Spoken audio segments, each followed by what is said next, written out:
is my shepherd.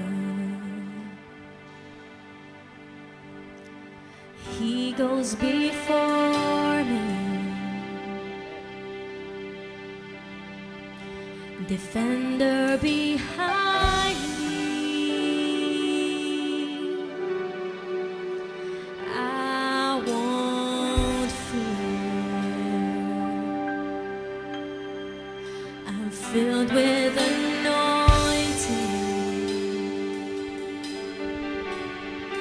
My cup's overflowing.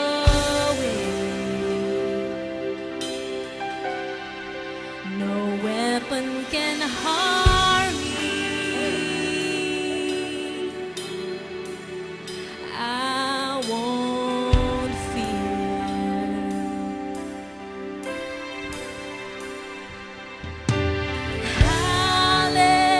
Hallelujah, I am not alone.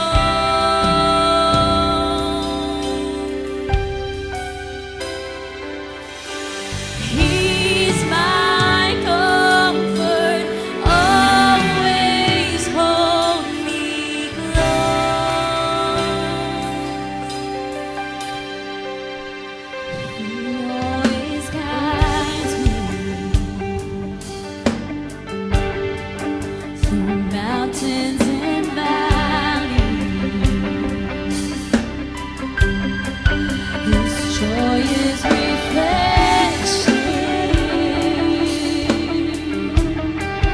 restores my soul. Mercy and goodness,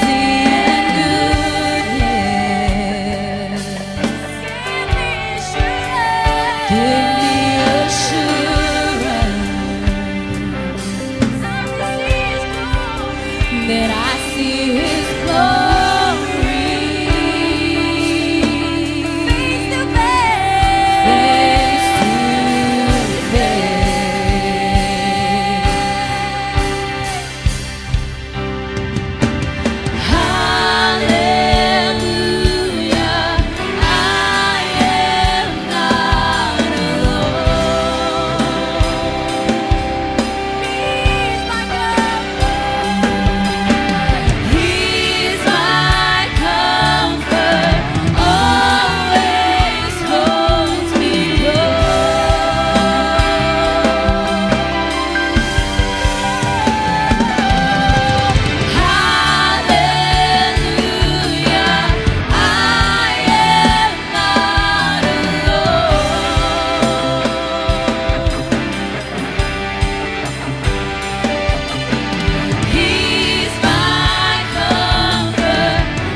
Jesus' Kahit kailan di ka nagkulang, biyaya mo sa aking laan. Ang pag-ibig mo sa aking walang hanggan, inibig mo ako noon pa man. Ikaw lang ang sasambahin, paligid man ay magdilim, Jesus. Kahit may suliranin man, lagi kang aawitan, ikaw lamang. Kahit kailan di ka nagkulang, biyaya mo sa aking laging daan. Ang pag-ibig mo sa aking walang hanggan, inibig mo ako noon pa man. Panginoon, dakila at tapat sa dalangin ko. Ako'y inibig mo kahit ako ay ganito. Walang katapusan ang pagmamahal mo. Walang pinipili ang puso mo. Kahit kailan di ka nagkulang, biyaya mo sa aking laging daan. Ang pag-ibig mo sa aking walang hanggan, inibig mo ako noon pa man.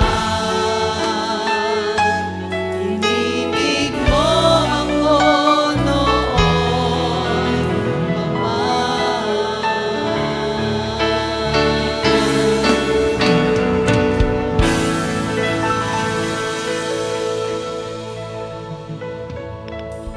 Our subject, by the way, for tonight is the distinction or the difference between the law and the gospel. Alam natin malaking bagay ito. The Old Testament, that's the law, the Ten Commandments, and the New Covenant or the New Testament is the gospel of grace and mercy and truth. So magbasa po tayo rito sa next slide. Amen. Sabi po rito ng Biblia, one verse, John 1:17, "For the law was given by Moses, but grace and truth came by Jesus Christ." May the Lord add a blessing for the reading of His Word. Manalangin tayo. Let's all pray as we bow our heads and pray for this prayer request here. Heavenly Father, we approach your throne of mercy tonight, Lord, knowing that without you we can do nothing. Help us, Lord God, with this subject that we are about to talk about, Lord Jesus, because we know that this is not easy, Lord God, to consider the differences between your law and your grace, Father. We know it's a mystery how that in the Old Testament, Lord, to transgress your law is death, and the penalty, Lord God, is being cursed.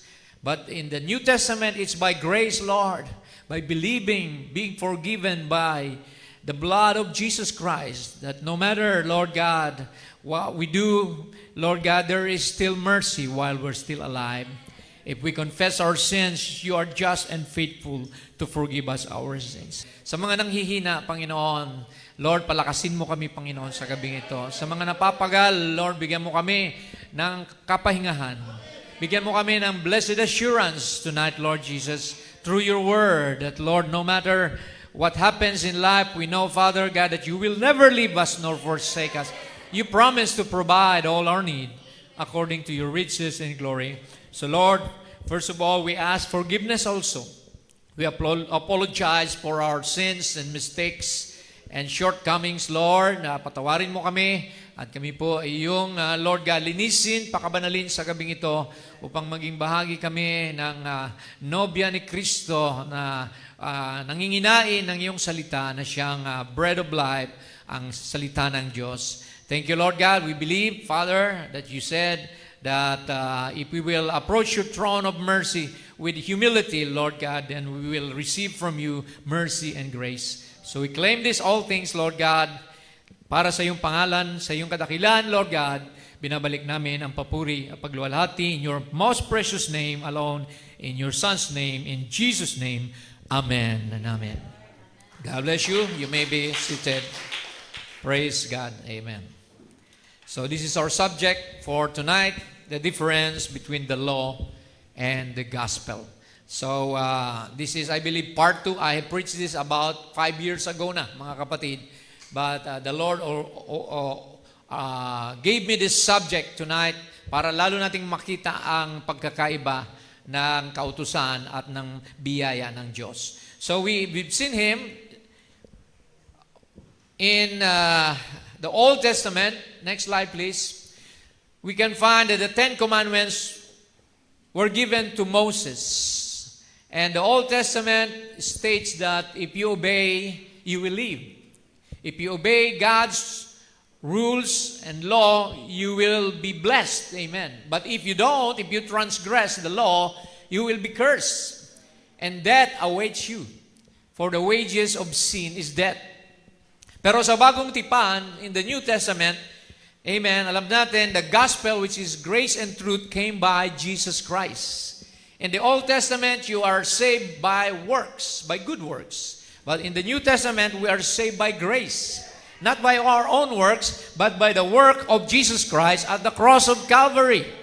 Amen. That it is not our work nor our whatever goodness we have, but it's the goodness of Jesus Christ. You can be saved by faith in the Lord Jesus Christ. Amen. Because why? The Bible said that Jesus is the way, the truth, and the life. And no man can come to the Father except by Him. Bakit sinabing grace and truth? Because grace, amen, is, ito ay regalo. It's a gift of God to you. We didn't attain it by our own works of righteousness. Bakit sinabing truth? Because the truth is, you never sinned in the first place. The Lamb of God was slain before the foundation of the world for you. The lamb, the blood of the lamb and bulls and goats cannot save us. Amen. In the Old Testament, amen, it cannot annihilate sin. It can only cover sin. But the blood of Jesus, mga kapatid, sa New Testament, ito ang fulfillment. Ito ang atonement natin. Diyan tayo binayaran sa ating mga kasalanan, sins that we could not pay because we were born in sin, shaped in iniquity, come to this world speaking lies, and only Jesus Christ can do that by offering Himself as a sacrifice. In the Old Testament, you have to offer a lamb, a clean lamb, but, amen, in the New Testament, the lamb Himself was Jesus Himself. Amen. So, pag-aralan natin ito mabuti, mga kapatid, para makita natin ang importansya, ang kahalagahan ng kaligtasan sa pamamagitan ng biyaya ng Diyos. So bakit ibinigay ang kautusan? First of all, we must ask, why was the law given? Amen. Nakasulat po yan sa 1 Timothy 1:9. Knowing this, that the law is not made for a righteous man. So ang kautusan hindi binigay sa mga matuwid. But for the lawless, naging lawless yung mga tao. For the disobedient, for the ungodly, and for sinners. Kaya pala, na-issue yung 10 Commandments para maging matuwid ang mga tao. Kasi naging workers of iniquity ng mga tao. Naging masama sila, gumawa sila ng mga kalikuan, kaya ang Diyos nagbigay ng batas. Kung walang batas, walang kasalanan. Amen? Kung hindi mo alam ang batas, hindi ka pwedeng sampahan ng kaso. Di po ba? Kagaya ng no speeding or no trespassing or limit on the speed limit. See, kung walang speed limit, makakabiyahe ka ng dire-diretso. Pero dahil sa sumobra na, marami ng aksidente, nagbabanggaan sa bilis, naglagay na ng law. The law was promulgated to control. Amen. So kaya po yan ang nangyari. Galatians 3:19, it says, wherefore, then serveth the law, it was added because of transgression. Dahil sa pagsalangsang ay na-introduce ang kautusan o batas. Next slide, please. So ano po yung naging batas ng Panginoon? There were 10 commandments that God gave to Israel. First is, I am the Lord your God. Thou shalt not worship, or you shall worship the Lord your God, and Him only shall you serve. So yan ang unang-una, bakit people are committing idolatry. So the Lord has to remind them, ako lang ang Diyos nyo. I'm alone. Sabi niya, huwag na kayo magkaroon ng ibang Diyos-Diyosan. Second commandment, you shall not take the name of the Lord your God in vain. Huwag niyong gamitin sa walang kabuluhang bagay ang pangalan ng Diyos. And then, makikita natin dito, remember to keep the holy, the Sabbath day. Honor your father and your mother. Thou shalt not kill. Kasi nagkakaroon na ng patayan. Amen. Who was the first killer? Murderer Cain. Killed his own brother. Then, you shall not commit adultery. You shall not steal. You shall not bear false witness. You shall not covet your neighbor's wife. And you shall not covet your neighbor's goods. So yan po ang naging kautusan, mga kapatid. So bakit po yan ibinigay? Para ang tao ay maging matino, pero ang tao kailanman hindi kinayang sumunod sa kautusan ng Diyos. Amen. Nobody has ever obeyed the law to the fullest because the flesh is weak, sabi ng Bible. Amen. Kaya kailangan natin ang Espiritu ni Kristo. Amen. Para makasunod sa Panginoon. Amen. So, the strength, sabi rito, of sin is the law. 1 John 3:4, whosoever committed sin transgresseth the law, for sin is the transgression of the law. Pag binali mo ang kautusan, nagkakasala ka. 1 Corinthians 15:56, the sting of death is sin, and the strength of sin is the law. So kung walang batas, walang pwedeng isampa o isisi, di po ba? Kaya nung nagkaroon ng batas, ang tao ngayon ay nakulong na sa tinatawag na kasalanan. See? Okay, tuloy natin para maintindihan natin. Romans 5:13. Sabi ni Paul was saying, if the law was not there, sin will not be imputed to me. Romans 5:13, for until the law, sin was in the world, but sin is not imputed when there is no law. So wala sanang kasalanan kung walang kautusan. Kaya sabi niya rito sa Romans 7:7, what shall we say then? Is the law sin? God forbid.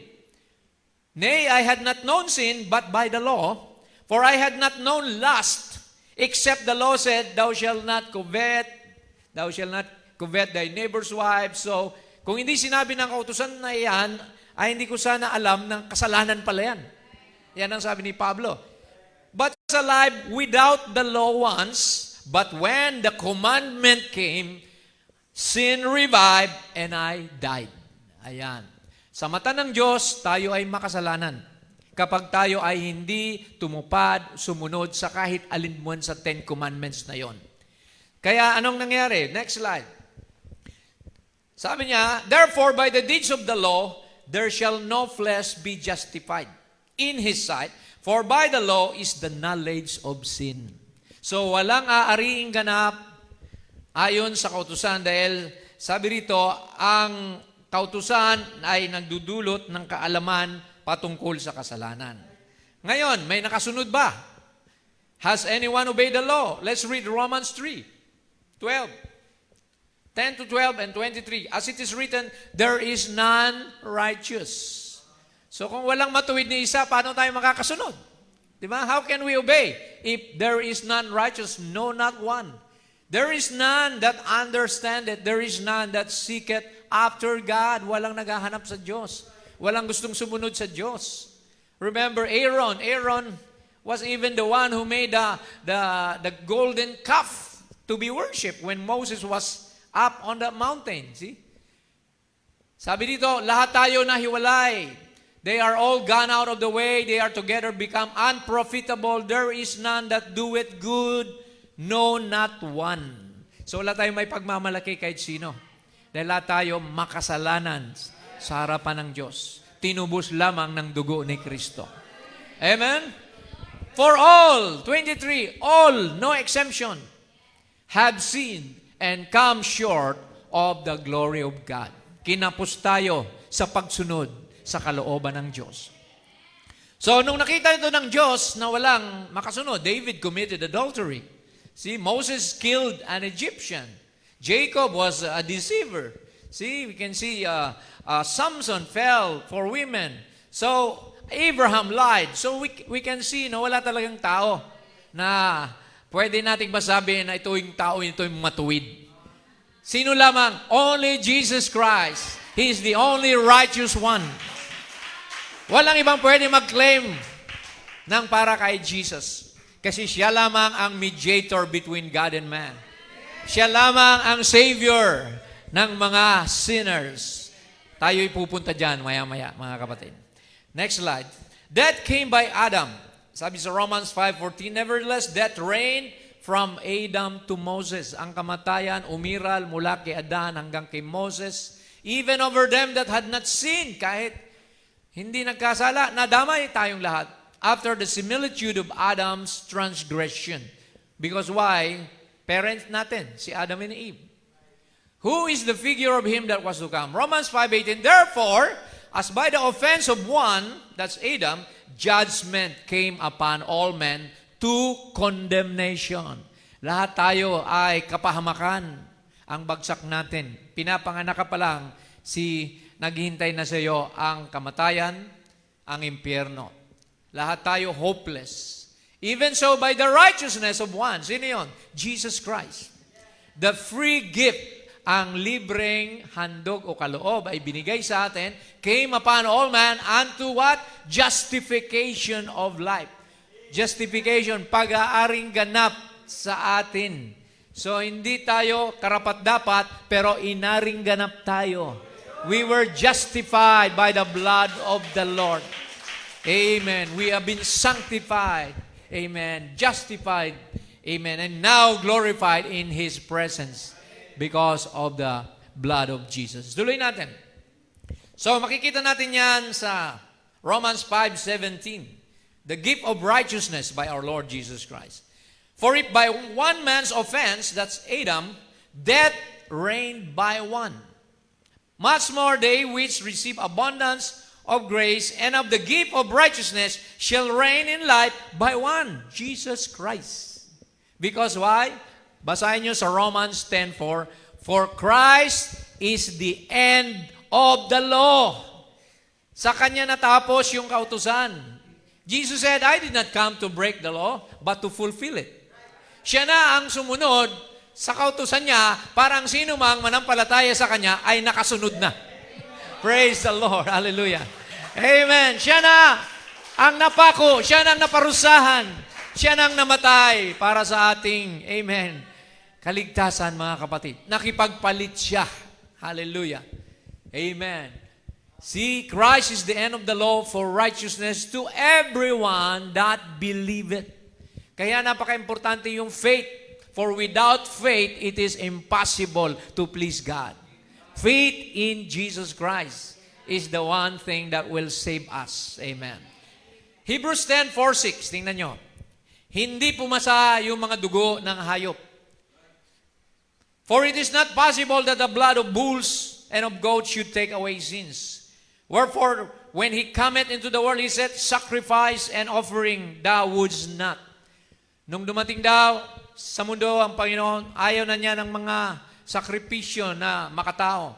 But a body hast thou prepared for me. Sino yung body na yon? Jesus Christ is the fullness of the Godhead bodily. Amen. Yung body na yon, sabi ng Panginoon, I come in the volume of the book to obey your will, my Father.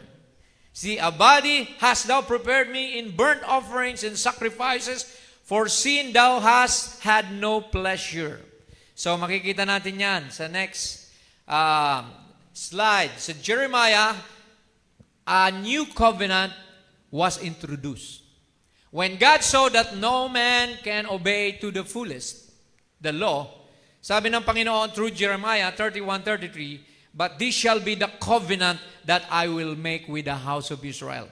After those days, said the Lord, I will put my law, where? In their inward parts. Ilalagay na niya ang kanyang kautusan sa ating puso. Hindi na sa mga batong tipak ng bato o papel. And write it in their hearts. Susulat ko na sa kanilang puso, and will be their God, and they shall be my people. Anong ibig sabihin nun? Siya ay papasok sa atin. Ang kanyang Espiritu Santo mananahan sa atin. Siya na ang gagawa ng paraan para makasunod tayo. Amen. Ito, basahin natin sa Romans 2:29. But he is a Jew which is one inwardly, and circumcision is that of the heart. You know, circumcision was given to Israel. 8 days old, sinicircumcise na yung mga Israelita bilang tanda na ikaw ay sakop na ng batas at ikaw ay kaaya-aya na sa Panginoon. But now the circumcision is not in the physical, but of the heart, in the spirit, not in the letter, but whose praise is not of men, but of God. So ang circumcision natin, spiritually speaking, ay sa puso at sa isip. Amen. A new heart, sabi sa Ezekiel, will I give you. Isang puso ang ibibigay ko sa inyo para makasunod. And a new spirit will I put within you, and I will take away the stony heart out of your flesh, and I will give you a heart of flesh, and I will put my spirit within you. So you can follow me, said the Lord, and cause you to walk in my statutes, and ye shall keep my judgment and do them. Siya nang gagawa. It is not I, Paul said, that liveth, but it's Christ that liveth in me. Siya na, kapatid. Kailangan papasukin mo siya sa iyong puso. Receive Him as your personal Lord and Savior. He that believeth on me, sabi ni Lord, and heareth my words, and believeth on Him that sent me, has everlasting life, and shall not come into condemnation, but is passed from death unto life. Hallelujah! That they may walk in my statutes, and keep my ordinances, and do them, and they shall be my people, and I will be their God. Si Lord din ang gagawa ng paraan, because the law is only a shadow of the things to come. See, Jesus is the reality. Amen. So, kaya makikita natin, it's type and shadow. Hindi ko sinasabing mali yung Old Testament at yung New Testament lang ang tama. No, it was a progressive process na sinubukan ng tao ng Diyos, hindi kinaya, kaya siya na lang gumawa sa bandang huli upang siya pa rin ang mapapurihan sa lahat ng bagay. Walang tao, walang sinuman, walang grupo, walang pare, walang papa, kundi si Lord lang is the only one worthy of all our praise because He has done these things for us. Romans 8:3-4, Paul said the law was weak through the flesh. Dahil sa laman na ito, for what the law could not do, in that it was weak through the flesh. Habang nandito tayo sa laman na ito ang kaaway natin. Ito ang inaantok habang si pastor nagpipreach. Ito ang gutom na habang hindi pa tapos ang service, gusto nang kumain. Ito yung napapagod, wag na lang kaya ako magsimba bukas. Diba? Ito ang kalaban mo. It was weak through the flesh, but God sending His own Son in the likeness of sinful flesh, and for sin, condemned sin in the flesh. Dumating ang anak ng Diyos sa pamagitan ng isang laman. But you know that that body is sinless. Amen. It was not His sin, but our sins that He carried in that body. Because He was a sinless man. He was not born by Mary to Joseph. No. It was the blood of God Himself. Nilagay niya sa incubator womb of Mary. The sperm and the egg came from God Himself. Let us make that clear. So, when He came to the flesh, He condemned sin in the flesh. Ibig sabihin ng kinondemn, ipinako niya sa krus yung laman na yon. Amen. Upang makatikim ng kamatayan. Because the wages of sin is death, but the gift of eternal life is through His Son, Jesus Christ. So nakipagpalit ang Panginoon sa atin. That the righteousness of the law might be fulfilled in us, who walk not after the flesh anymore, but after the Spirit. Lalakad na tayo, hindi sa laman, kundi sa Espiritu na. Nasusundan nyo ba, mga kapatid? Amen. We have to learn these things, mga kapatid. Maintindihan natin. Amen. So, ito na yung bagong tipan. What is the new covenant? That if thou shalt confess with thy mouth the Lord Jesus, and shalt believe in thine heart that God has raised Him from the dead, thou shalt be saved. Ayan na, mga kapatid, Romans 10:9. Amen. If you will believe Him, He has given you the power to become sons of God. Amen? So, Jesus was our sacrifice for sin. Basahin natin, Hebrews 10. Puro scripture to, mga kapatid. At binigay lang ni Lord yung sequence nito para maintindihan natin. Sacrifice and offering and burnt offerings for sin thou wouldest not, neither hadst pleasure therein, which are offered by the law. Then he said, Lo, I come to do thy will, O God. He taketh away the first, that he may establish the second. What was the first? The law. And then the second is by grace, by which we are sanctified through the offering of the body of Jesus Christ once and for all. Amen. For by one sacrifice we are perfected. Amen. Through Jesus Christ. Kaya kailangan natin si Jesus Kasi siya lang ang karapat-dapat, katangi-tangi. He deserves all the glory, the praises, because He has done these things for us. Amen. Even angels in heaven, they were singing a new song. Worthy is the Lamb slain. Amen. Now, eto na yung binasa natin kanina. Or sinabi ko, ang kabayaran ng kasalanan ay kamatayan, ang regalo ng Diyos ay buhay na walang hanggan kay Kristo. 2 Corinthians 5:21, for He, who is He? God, the Father, hath made Him who? Him, Jesus, to be sin for us. Ginawa siyang kasalanan para sa atin.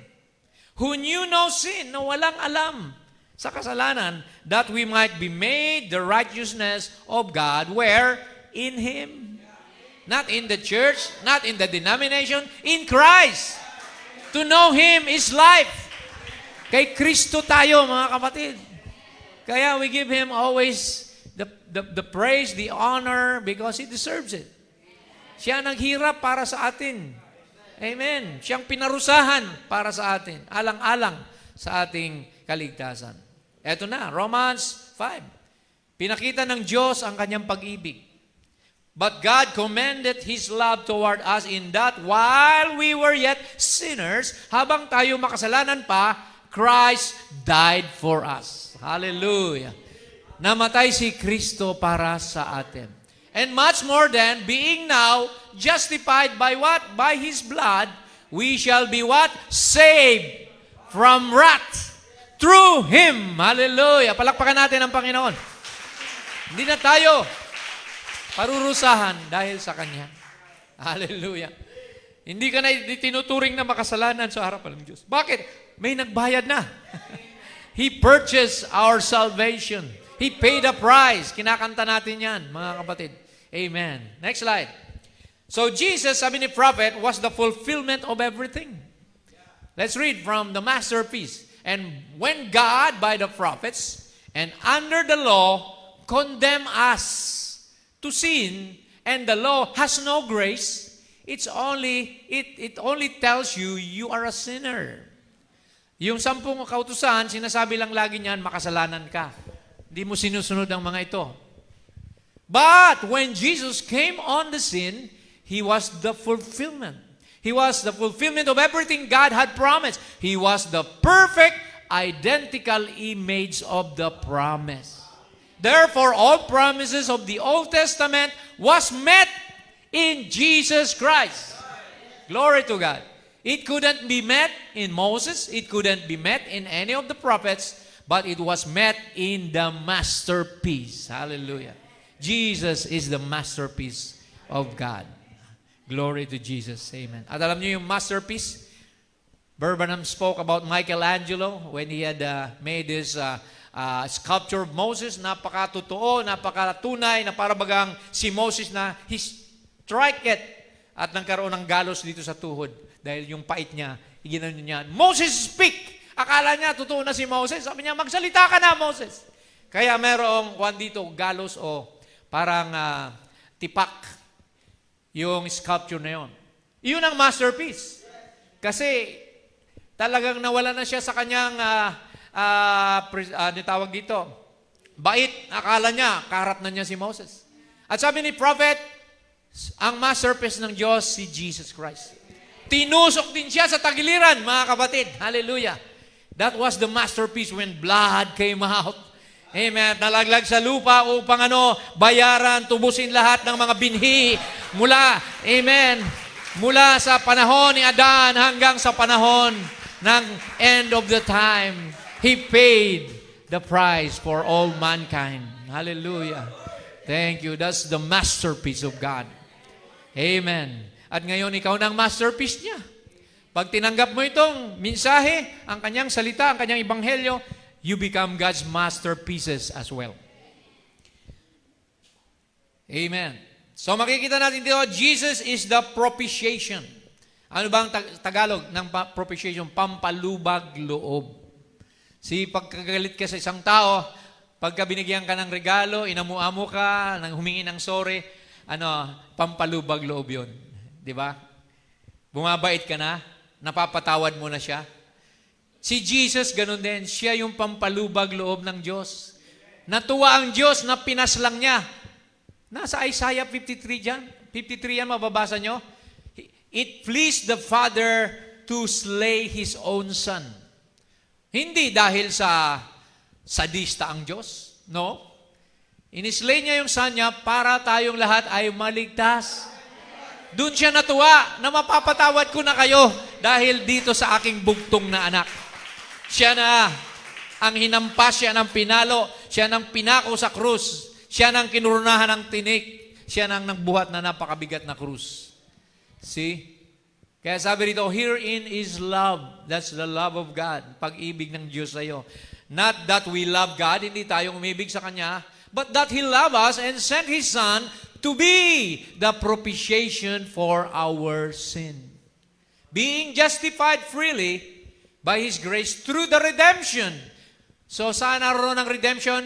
Is in Christ Jesus, whom God hath set forth to be a propitiation. Inulit-ulit. Through faith in His blood. So you need to have faith in the blood of Jesus to declare His righteousness for the remission of sins that are passed through the forbearance of God. Amen. Next slide, please. Lagi nating binabasa. Isaiah 53 verse 5. But He was wounded for our transgression.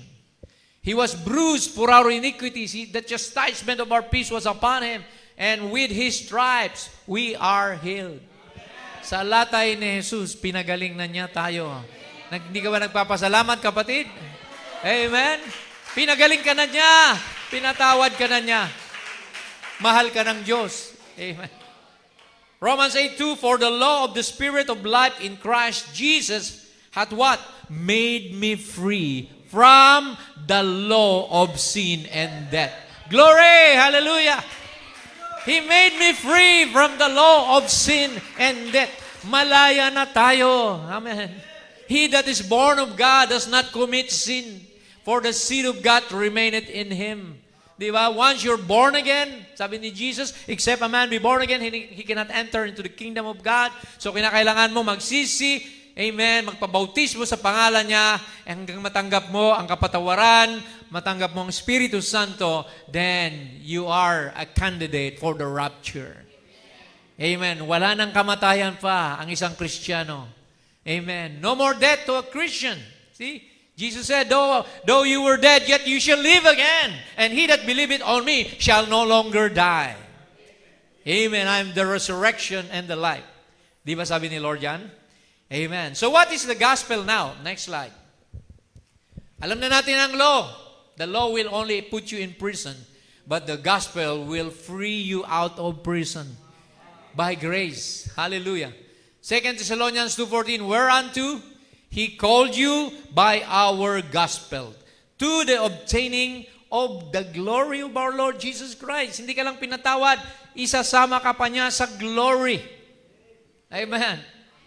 For God so loved the world that He gave His only begotten Son, that whosoever believeth in Him should not perish, but have everlasting life.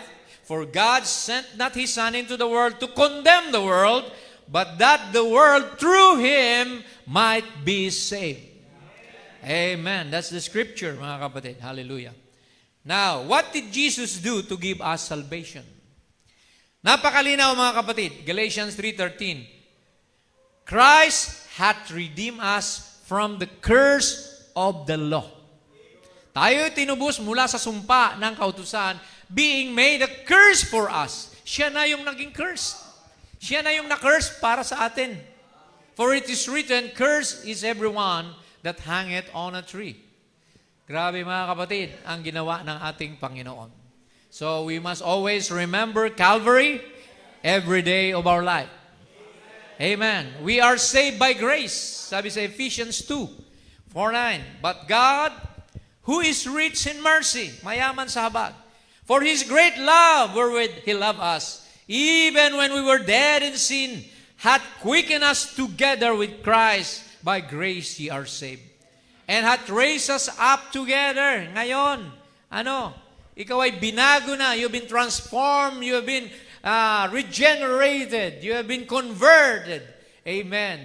See, and made us sit together in heavenly places in Christ Jesus. Langit na ito, mga kapatid, kapag ikaw ay na kay Kristo, nakaupo ka na sa makakalangit na lugar. That in the ages to come, He might shew the exceeding riches of His grace in His kindness toward us through Christ Jesus. Verse 8, for by grace are ye saved. Naligtas kayo, hindi sa gawa nyo, hindi sa galing nyo, hindi sa bait nyo, kundi sa biyaya ng Diyos, sa habag ng Diyos. Amen. Hindi natapos doon. You were saved by grace through faith. Kailangan manampalataya ka. You must have faith, and faith is believing, is the evidence of things that you do not see. It's the substance of things hoped for. So faith, amen, is the foundation of Christianity. Without the faith, wala, magigiba ang pananampalataya, ang buhay mo, rather. See? Kaya sabi rito, that in the ages to come, He might shew the exceeding riches of grace in His kindness toward us. Amen. At sabi rito, it's not of yourself, it is the gift of God. Regalo ito ng Diyos sa atin. Walang pwedeng tao na magsabi, kung hindi dahil sa akin, hindi ka naligtas. No. You cannot claim, Nicolay Tansay, kung hindi dahil sa church ko, hindi kayo maliligtas. Lumabas kayo rito, walang kaligtasan. That's a lie, an absolute lie. Because only Jesus saves. Amen. And not of works, lest any man should boast. Hindi sa gawa, upang wag ang sinumang tao ay magmapuri. Di ba? Sabihin mo, kung di ako mabait, nagpakabait, hindi ako maliligtas, ginawa ko. You cannot claim that you are saved by any of your good works. You have done nothing. It's all God from beginning to end. From A to Z. It's all Jesus and Jesus alone.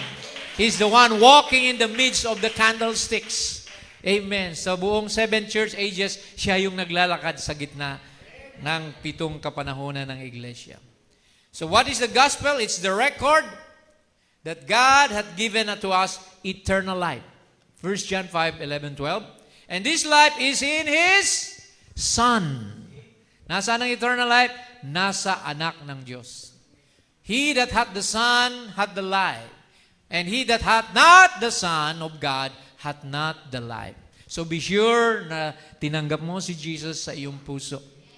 Amen. Kasama mo siya saan man. You acknowledge Him in everything you do. Amen. Kaya ang Acts 2:38, gasgas na yan. Sabi rito, repent and be baptized. That's the gospel. May pagsisisi din. Porque niligtas ka na ni Jesus, hindi ka na magsisisi. No, sabi rito, you have to repent. Amen. Dahil pinanganak tayo makasalanan eh. Aminin na natin, makasalanan tayo. Amen. Sabi din ng Biblia, if you say you have not sinned, amen, you deceive yourself and the truth is not on you. See? And then, after repenting, you must be baptized in the name of Jesus Christ. Sa pangalan ni Jesu Cristo, for what? For the remission of sin, para mabura na yung mga kasalanan mo. And then what? You shall receive the gift of the Holy Ghost. Papasok na siya sa puso mo. Jesus, the Holy Spirit. Do you know that the Holy Spirit is the Spirit of Jesus Christ? The Spirit of His Son, amen, na pinadala sa inyo. That's why we can say, Abba, Father. Amen. So, for this promise is unto you, to your children, to all that's afar off, even as many as the Lord our God shall call. Pangako pala ito sa ating lahat, mga kapatid. Kaya pag pangako ito sa atin, magaganap sa atin to. Amen. You have to fulfill these things because God expects you to obey. Amen. Not because of constraint, but because of your love. Amen. We love God because He first loved us. Okay. Shall we continue in sin that grace may abound? Itong tanong ni Paul. Patuloy ba tayong magkakasala upang ang biyaya lalong managana? Sabi niya, no. No, God forbid. How shall we that are dead to sin live any longer therein? Patay na tayo sa kasalanan. Know ye not that many of us, as were baptized into Jesus Christ, were baptized into His death? So nung mabautismuhan ka, ay nabautismuhan ka na sa kamatayan ni Kristo. You partake in His death and burial. Therefore, we are buried with Him by baptism into death. Pinapatay nito yung mga pita ng laman. You mortify the deeds of your flesh, that like as Christ was raised up from the dead by the glory of the Father, even so we also should what? Walk in newness of life. Ang isang Kristiyano, sabi ng Bible, you are a new creature. Behold, all things have passed. Behold, amen, new.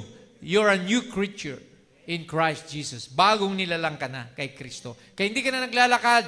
You're not walking by sight anymore. You're walking by faith. Amen. Walking in the Spirit. Yun ang pagkakaiba sa mga unbeliever, mga kapatid. So, konti na lang ito. Sabi rito, of course, the law was given to Israel, but the gospel was given to all nations. Ayan. So yung law, confined lang talaga sa Israel yan. Because sabi rito sa Deuteronomy 5, and Moses called all Israel and said unto them, Hear, O Israel, the statutes and the judgment which I speak in your ears this day, that ye may learn them and keep them and do them. But in Mark 16:15, this is Jesus now speaking to His followers, His disciples. Ano ang sabi niya? Go ye into all the world and preach the gospel. To every creature, he that believeth and is baptized shall be saved, but he that believeth not shall be damned. So yun na ngayon, mga kapatid, ang bagong tipan. Amen. Na tayo manampalataya at mabautismuhan at tayo ay maliligtas. Amen. The law was for a limited time, but the gospel is till the end of the world. Mababasa natin sa Luke 16, the law and the prophets were until John, the law by Moses, the prophets by Elijah. Since the time the kingdom of God is preached, and every man presseth into it, teaching them to observe all things whatsoever I, Jesus said, I have commanded you. And lo, I am with you always. Hindi ko kayo iiwanan, sasamahan ko kayo even unto the end of the world. So kasama pa rin natin siya hanggang ngayon. Di mo lang nakikita yung katawan niya, nakaupo sa trono, pero sabi niya, I will send you the Comforter. I will come to you, even in you, until the end of the world. Praise God. Amen. Now He dwelleth among His people. Dati galit ang Diyos sa tao. Ayaw niyang lumapit sa tao. He sent His prophets. Amen. His angels. But now, hindi na siya nagpapadala lang ng propeta.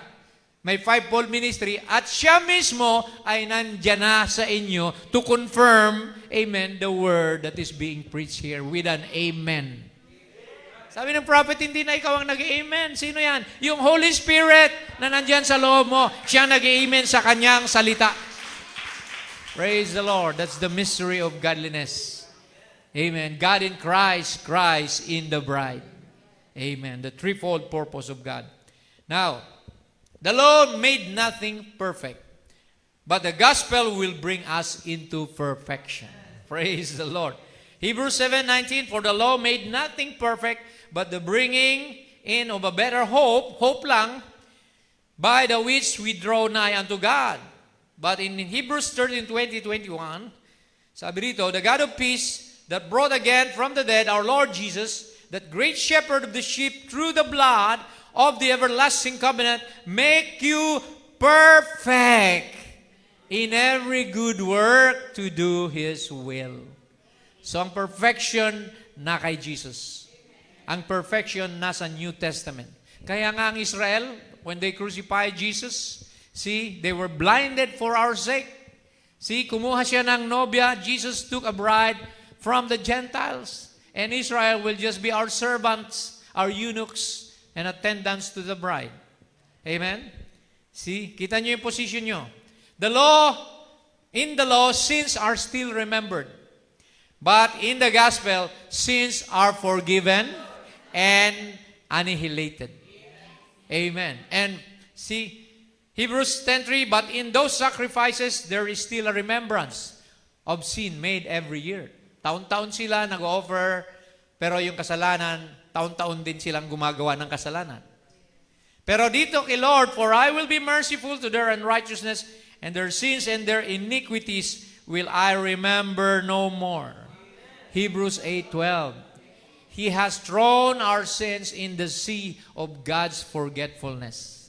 Hindi na niya makita pang kasalanan mo. Ganun ang Diyos. See? Ang tao, pag nagpatawad, naalala pa natin yung kasalanan nila pag nagkita tayo, di ba? Pero ang Diyos, pinatawad ka, pag nakita ka niya, hindi na niya maalala na may nagawa kang kasalanan. Wow, because the power of the blood of Jesus, hinugasan ka na ng dugo. You were cleansed by the blood of Jesus Christ. Amen. From an old man to a new man. From an old nature to a new nature by the power of the blood of Jesus. Sa law, mga kapatid, makikita natin, it was just a shadow, binanggit ko kanina, for the law having a shadow of good things to come, and not the very image of the things, can never, with those sacrifices which they offer year by year, continually make the comers thereunto perfect. So walang perfection sa law. Amen? Sa law, amen, the law is supposed to bring us to Christ because Christ is the fulfillment of the law. Amen? Galatians, wherefore the law was our schoolmaster to bring us where? Unto Christ, that we might be justified by faith. Think not that I am come to destroy the law. Jesus said in Matthew 5:17, or the prophets, but I am come to destroy, not to destroy, but to fulfill it. Amen. So Jesus Himself is the fulfillment of the law. Why? He paid the price. Siya na yung naging lamb sacrifice. Siya na yung high priest. Siya pa yung sacrifice. See, double portion, double purpose. See, kita nyo mga kapatid ang kabutihan ng Diyos, kamangha-manghang plano ng Diyos para sa atin. Hallelujah. He deserves the glory. Kaya sabi rito, lahat ng saserdote tumatayo pa rin hanggang ngayon. Paul was speaking. in the New Testament. Every priest standeth daily, ministering and offering oftentimes the same sacrifices, which can never take away sins. Ibabalik nila yung third temple sa Israel. Ganun pa rin ang gagawin nila. Offer sacrifice, which can never take away sins. Why? Only Jesus, the Messiah, ang makakapag-alis ng kasalanan ng bayang Israel. But this man, who is this man? Jesus. After he had offered one sacrifice for sins forever, ayan ang forever na hinahanap nyo, sat down on the right hand of God, and by one offering he had perfected, hallelujah, forever them that are sanctified. Okay, Lord, my forever, my perfection, may forever pa, may eternal life pa. Praise the Lord. Walang kalugian sa isang Kristiyano. Amen. Benepisyo lahat. Hallelujah. Kaya hindi nakakasawang magpatuloy, mga kapatid. Kasi grabe ang ginawa para sa iyo ni Lord. Amen. Tapos manghihina ka lang o tatalikuran mo lang siya, mga kapatid. No. See, shame to us. Amen. Kaya sabi sa Romans 3:21, but now the righteousness of God without the law is manifested. Nahayag na ngayon ang katuwiran ng Diyos na hindi nakaakibat ang kautusan, being witnessed by the law and the prophets, even the righteousness of God which is by faith of Jesus Christ unto all and upon all them that believe. Amen. So faith ni Jesus Christ ang kailangan natin sa ating puso. Hindi natin faith. We didn't have faith, sabi ng prophet. Amen. Our faith was given to you by God. Because we were blinded. We had spiritual amnesia. We didn't know who we are. But the Holy Spirit, sabi raw, the letter kill it, but the Spirit of God, amen, will make you understand the plans and the promises of God. Yan ang ginawa ng Diyos sa atin. Amen. By the Holy Spirit, He has opened to us all the mysteries of the Bible. He has shown us things to come, and He has brought us into all truth. Kaya ngayon, ang conclusion, Romans chapter 8. There is therefore now no condemnation to them that are in Christ Jesus. Wala nang kahatulan pa, wala nang kapahamakan pa sa kanila na kay Kristo Jesus. Hindi natapos doon, may comma, na lumalakad ayon sa Espiritu at hindi nasa laman. They that are walking not after the flesh, but after the Spirit. For the law of the Spirit of Christ, or life, Spirit of life in Christ Jesus, hath made me free from the law of sin and death. Ayan, mga kapatid. See? Kontento na ba tayo, mga kapatid? Amen? May kasiguruhan na ba tayo sa ating kaligtasan? Pag na kay Jesus ka, sigurado ka. Amen? Wala ki Buddha, wala ki Confucius. Amen? Wala kung kanino man, mga kapatid. Wala ki Muhammad. Nandito kay Jesus. Ang kaligtasan, praise the Lord. So, ye are not under the law when you are led by the Holy Ghost. Galatians 5:18, but if you are led of the Spirit, you are not under the law. Amen. Wala ka na sa kautusan kasi yung giver of the law, nandiyan na sa iyo. Siya na ang nagpapasunod, nagpapatupad ng kanyang salita sa buhay mo. See, kaya papaalalahanan ka na. See, yung mga gumagawa pa rin ng masama, ibig sabihin, wala pa yung Espiritu dyan. Kaya kailangan mabaptize ka ng Holy Spirit para hindi na ikaw na mabuhay sa sarili mo, kundi siya na ang nasusunod sa buhay mo. Amen. Okay, ilang quotation na lang. Sabi ni Brother Branham sa Hebrews chapter 6, number 2. Jesus by one sacrifice perfected forever His church. Can we say amen? We are then perfect through Christ.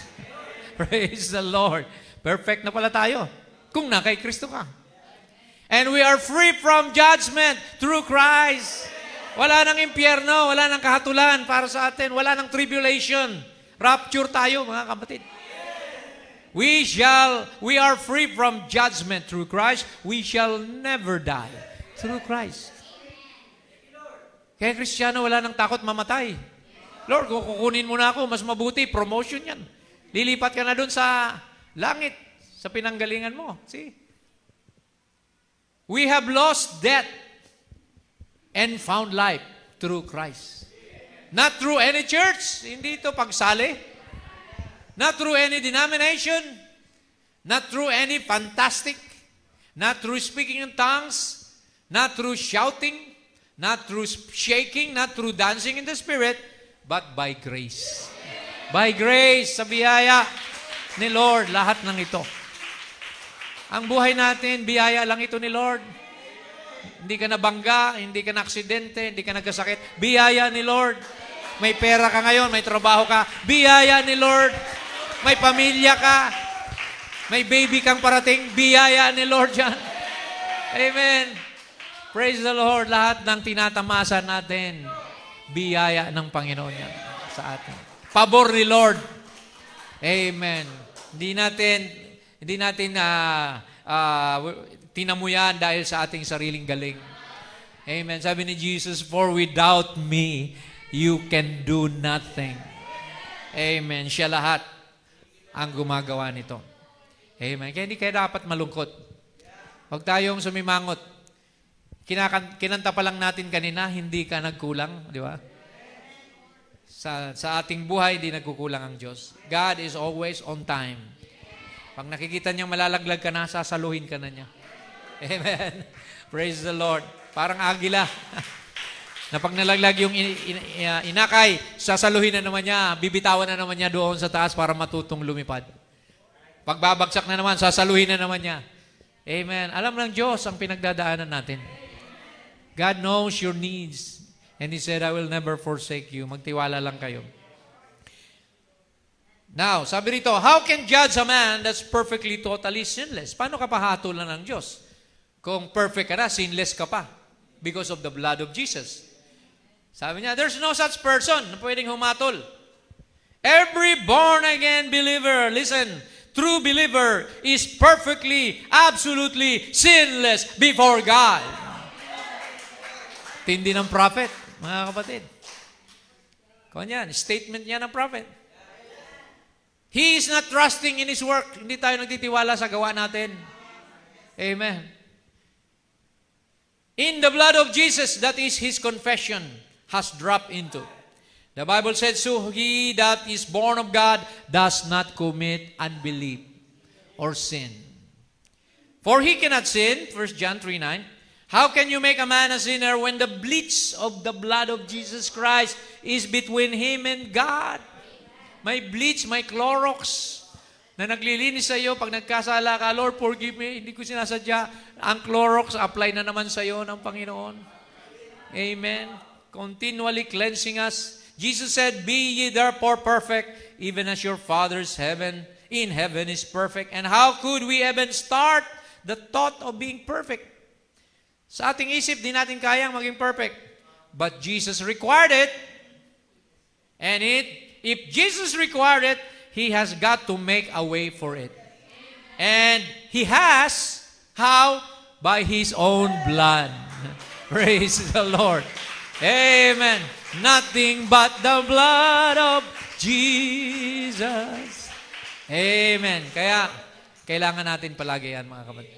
And the blood is the token. Amen. Alam niyo sa Israel, nung parating na yung death angel, pinagpahid sila ng blood doon sa kanilang mga typos o sa kanilang mga lintel.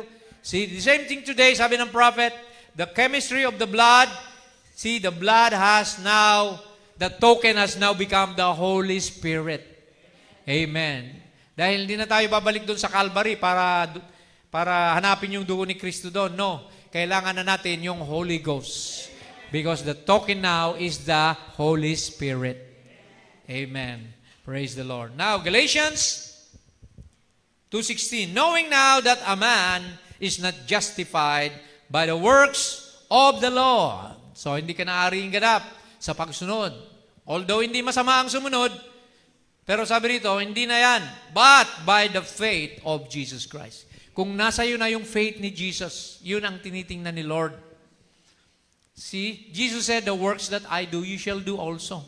Kailangan yung karakter niya, yung gawa niya, masunod natin. Ma-duplicate natin. Kasi yan ang tinitingnan ng mundo. See, you are written epistles read of all men. You claim to be Christians. Magpaka-Kristiyano tayo. Hindi lang sa salita, kundi sa gawa. Amen. Even we have believed in Jesus Christ that we might be justified by the faith of Christ and not by the works of the law. For by the works of the law shall no flesh be justified. So, kaya mga kapatid, naunawaan ho ba natin ang pagkakaiba ng lumang tipan sa bagong tipan? Kaya kinakailangan natin ang New Testament. Israel failed to receive the New Testament. That's why Paul was preaching in the book of Hebrews. Itong book of Hebrews, si Paul ang nagsulat niyan para gisingin yung mga Hebreo na tumanggap kay Jesus Christ. Nagsulat siya sa mga Romans, di ba? Colossians, Philippians, but he had a book for the Hebrews para makakilala sana sila. Pero mga kapatid, hindi pa panahon. They will accept Jesus Christ in the tribulation period, but only 144,000. See, alam na natin yan, mga kapatid. Now, in closing, Galatians 6:2, bear ye one another's burden, and so fulfill the law of Christ. So, paano daw natin mapufulfill ang law ni Kristo? By bearing one another's burden. Magmalasakitan tayo sa isa't isa. Magtulungan, magmahalan, huwag magbangayan, kundi tayong lahat ay magkaisa. Kaya sabi ni Jesus sa John 13:34, a new commandment. 11th commandment. Di ba? 10 commandments sa Old Testament, 11th commandment. A new commandment I give unto you, summary, that ye love one another.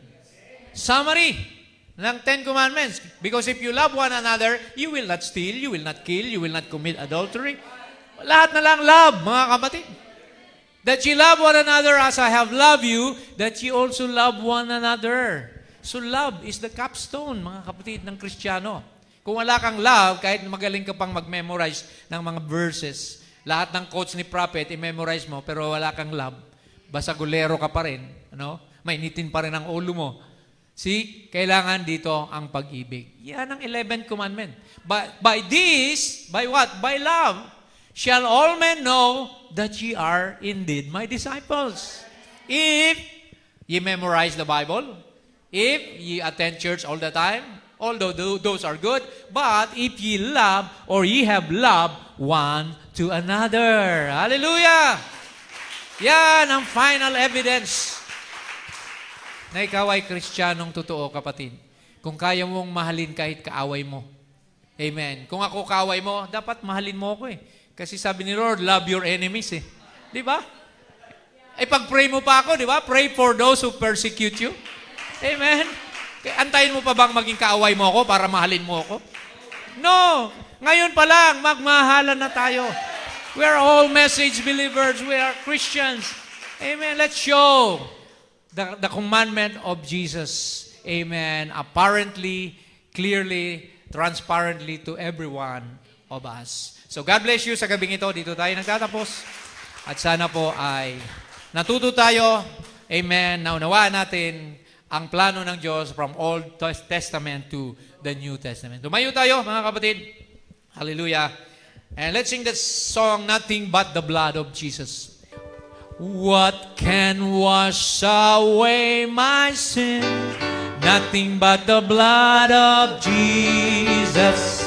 What can make me whole again? Nothing but the blood of Jesus. Oh, precious is the flow that makes me white as snow. No other fount I know. Nothing but the blood of Jesus. For my pardon this I see. Nothing but the blood of Jesus. For my cleansing is my plea. Nothing but the blood of Jesus. Are you happy? Sing it. Oh, precious is the flow